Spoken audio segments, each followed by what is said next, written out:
फिर उन्होंने कौशलाधीश राजा दशरथ जी की पूजा उन्हें इस महादेव जी के समान जानकर की और दूसरा भाव न था। तदंतर उनके संबंध में अपने भाग्य और वैभव के विस्तार की सराहना करके हाथ जोड़कर विनती और बड़ाई की। राजा जनक जी ने सब बारातियों का समधि दशरथ जी के समान ही सब प्रकार से आदरपूर्वक पूजन किया और सब किसी को उचित आसन दिए। मैं एक मुख से उस उत्साह का क्या वर्णन करूं। राजा जनक ने दान मान सम्मान विनय और उत्तम वाणी से सारी बारात का सम्मान किया। ब्रह्मा विष्णु शिव दिक्पाल और सूर्य जो श्री रघुनाथ जी का प्रभाव जानते हैं, वे कपट से ब्राह्मणों का सुंदर वेश बनाए बहुत ही सुख पाते हुए सब लीला देख रहे थे। जनक जी ने उनको देवताओं के समान जानकर उनका पूजन किया और बिना पहचाने भी उन्हें सुंदर आसन दिए।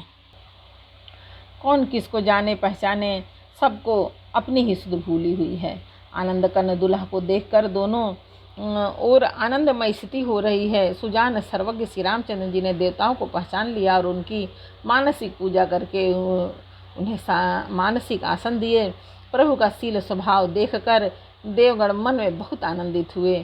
श्री रामचंद्र जी के मुख रूपी चंद्रमा की छवि को सभी के सुंदर नेत्र रूपी चकोर आदर पूर्वक पान कर रहे हैं। प्रेम आनंद कम नहीं है, अर्थात बहुत है। समय देखकर वशिष्ठ जी ने सतानंद जी को आदर पूर्वक बुलवाया। वे सुनकर आदर के साथ आए। वशिष्ठ जी ने कहा, अब जाकर राजकुमारी को सीख ले आइए। मुनि की आज्ञा पाकर वे प्रसन्न होकर के चले। बुद्धिमती रानी पुरोहित की वाणी सुनकर सखियों समेत बड़ी प्रसन्न हुई। ब्राह्मणों की स्त्रियां और कुल की बूढ़ी स्त्रियों को बुलाकर उन्होंने कुल रीति करके सुंदर मंगल गीत गाए। श्रेष्ठ देवांगनाएं जो सुंदर मनुष्य स्त्रियों के वेश में हैं, सभी स्वभाव से ही सुंदर और श्यामा 16 वर्ष की अवस्था वाली हैं। उनको देखकर रनिवास की स्त्रियां सुख पाती हैं कि बिना पहचान के ही वे सबको प्राणों से भी प्यारी हो रही हैं।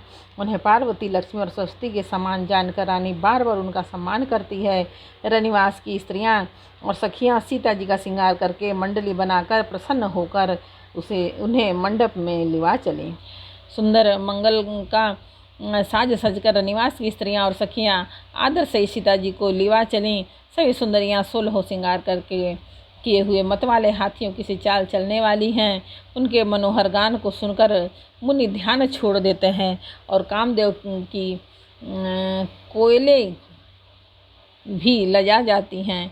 पायजेब, पैंजनी और सुंदर कंकण ताल की गति पर बड़े सुंदर बज रहे हैं।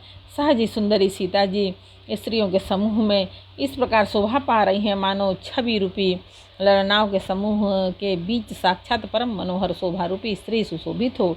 सीता जी की सुंदरता का वर्णन नहीं हो सकता, क्योंकि बुद्धि बहुत छोटी है और मनोहरता बहुत बड़ी। रूप की राशि और सब प्रकार से पवित्र सीता जी को बारातियों ने आते देखा। सभी ने मन ही मन प्रणाम किया। श्री रामचंद्र जी को देखकर तो सभी पूर्ण काम कृत्य हो गए। राजा दशरथ जी पुत्रों सहित हर्षित हुए।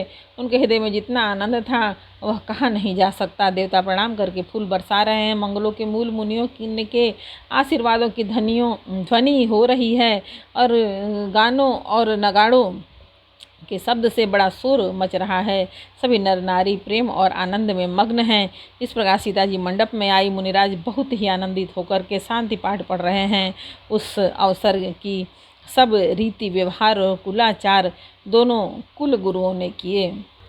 कुलाचार करके गुरुजी प्रसन्न होकर गौरी जी, गणेश जी और ब्राह्मणों की पूजा करा रहे हैं, अथवा ब्राह्मणों के द्वारा गौरी और गणेश की पूजा करवा रहे हैं। देवता प्रकट होकर पूजा ग्रहण करते हैं, आशीर्वाद देते हैं और अत्यंत सुख पा रहे हैं। मधुपर्क आदि जिस किसी भी मांगलिक पदार्थ की मुनि जिस समय भी मन में चाह मात्र करते हैं, सेवकगण उसी समय सोने की परातों में और कलशों में भरकर उन पदार्थों के लिए तैयार रहते हैं। स्वयं सूर्यदेव प्रेम सहित अपने कुल की सब रीतियाँ बता देते हैं और वे सब आदर पूर्वक की जा रही हैं। इस प्रकार देवताओं की पूजा करके मुनियों ने सीता जी को सुंदर सिंहासन दिया। श्री सीता जी और श्री राम जी का आपस में एक दूसरे को देखना तथा उनका परस्पर प्रेम किसी को लख नहीं पड़ रहा। है। जो बात श्रेष्ठ मन बुद्धि और वाणी से भी परे है, उसे कवि क्यों कर प्रकट करे। हवन के समय अग्निदेव शरीर धारण करके बड़े ही सुख की आहुति ग्रहण करते हैं और सारे वेद ब्राह्मण का वेश धरकर विवाह की विधियां बताए देते हैं। जनक जी की जगत विख्यात पटरानी और सीता जी की माता का बखान तो हो ही कैसे सकता है। सुयश सुकृत पुण्य सुख और सुंदरता सबको बटोर कर विधाता ने उन्हें संवार कर तैयार किया है। समय जानकर श्रेष्ठ मुनियों ने उनको बुलवाया। यह सुनते ही सुहागिनी स्त्रियां उन्हें आदरपूर्वक ले आई। सुनैना जी जनक जी की पटरानी जनक जी की बाईं ओर ऐसे सोह रही हैं मानो हिमाचल के साथ मैना जी शोभित हों। पवित्र सुगंधित और मंगल जल से भरे सोने के कलश और मणियों की सुंदर परातें राजा और रानी ने आनंदित होकर अपने हाथों से लाकर श्री रामचंद्र जी के आगे रखी।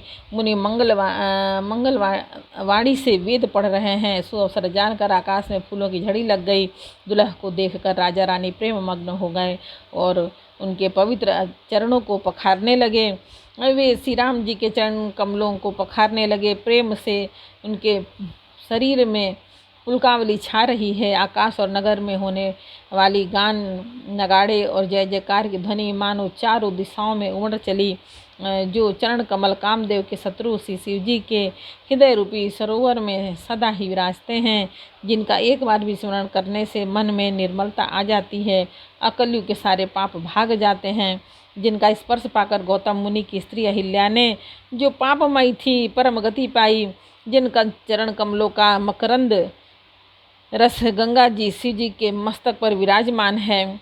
जिनको देवता पवित्रता की सीमा बताते हैं। मुनि और योगी जन अपने मन को भौरा बनाकर जिन चरण कमलों का सेवन करके मनोवांछित गति प्राप्त करते हैं, उन्हीं चरणों को भाग्य से पात्र बड़भागी जनक जी धो रहे हैं। यह देखकर सब जय जयकार कर रहे हैं। दोनों कुलों के गुरु वर और कन्या की हथेलियों को मिलाकर शंखोपचार करने लगे। पाणी ग्रहण हुआ देखकर ब्रह्मादि देवता मनुष्य और मुनि आनंद में भर गए। सुख के मूल दुल्हा को देखकर राजा रानी का शरीर पुलकित हो गया और हृदय में आनंद उमग उठा। राजाओं के अलंकार स्वरूप महाराज जनक जी ने लोक और वेद की रीति को करके कन्यादान किया। जैसे हिमवान ने शिव जी को पार्वती जी और सागर ने भगवान विष्णु को लक्ष्मी जी दी थी, वैसे ही जनक जी ने श्री रामचंद्र जी को सीता जी समर्पित की, जिससे विश्व में सुंदर नवीन कीर्ति छा गई। विदेह जनक जी कैसे विनती करें। उस सांवली मूर्ति ने तो उन्हें सचमुच देह की शुद्ध बुद्ध से रहित ही कर दिया। विधि विधान पूर्वक हवन करके गठजोड़ी की गई और भावरे होने लगी। जय ध्वनि वंदी ध्वनि वेद ध्वनि मंगल गान और नगाड़ों की ध्वनि सुनकर चतुर देवगण हर्षित हो रहे हैं और कल्प वृक्ष के फूलों को बरसा रहे हैं और उन कन्या सुंदर भावरे दे रहे हैं। सब लोग आनंद पूर्वक उन्हें देखकर नेत्रों का परम लाभ ले रहे हैं। मनोहर जोड़ियों का वर्णन नहीं हो सकता। जो कुछ उपमा कहूँ वही थोड़ी होगी। श्री रामचंद्र जी और सीता जी की सुंदर सी परछाई मड़ियों के खंभों में जगमगा रही हैं, मानो कामदेव और रति बहुत से रूप धरकर श्री रामचंद्र जी के अनुपम विवाह देख रहे हैं। उन्हें कामदेव और रति को दर्शन की लालसा और संकोच दोनों ही कम नहीं है, अर्थात बहुत है, इसलिए वे मानो बार बार प्रकट होते और छिपते हैं। यह देखने वाले आनंद मग्न हो गए और जनक जी की भांति सभी अपनी सुध भूल गए। मुनियों ने आनंदपूर्वक भावरे फिराई और नेग सहित सब रीतियों को पूरा किया। श्री रामचंद्र जी सीता जी के सिर में सिंदूर दे रहे हैं। यह शोभा किसी प्रकार भी कही नहीं जाती, मानो कमल को लाल पराग से अच्छी तरह भरकर अमृत के लोभ से सांप चंद्रमा को भूषित कर रहा है। यहाँ श्री राम जी के हाथों को कमल की और सिंदूर को पराग की, श्री राम जी के श्याम भुजा को सांप की और सीता जी के मुख को चंद्रमा की उपमा दी गई।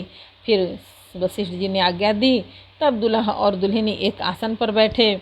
श्री राम जी और जानकी जी श्रेष्ठ आसन पर बैठे। उन्हें देखकर दशरथ जी मन में बहुत आनंदित हुए। अपने सुकृत रूपी कल्प वृक्ष में नए फल आए देखकर उनका शरीर बार बार पुलकित हो रहा है। 14 भुवनों में उत्साह भर गया। सब ने कहा कि श्री रामचंद्र जी का विवाह हो गया। जीव एक है और यह मंगल महान है। फिर भला वह वर्णन करके किस प्रकार समाप्त किया जा सकता है। तब वशिष्ठ जी की आज्ञा पाकर जनक जी ने विवाह का सामान सजकर मांडवी जी, सुतकीर्ति जी और उर्मिला जी, इन तीनों राजकुमारियों को बुला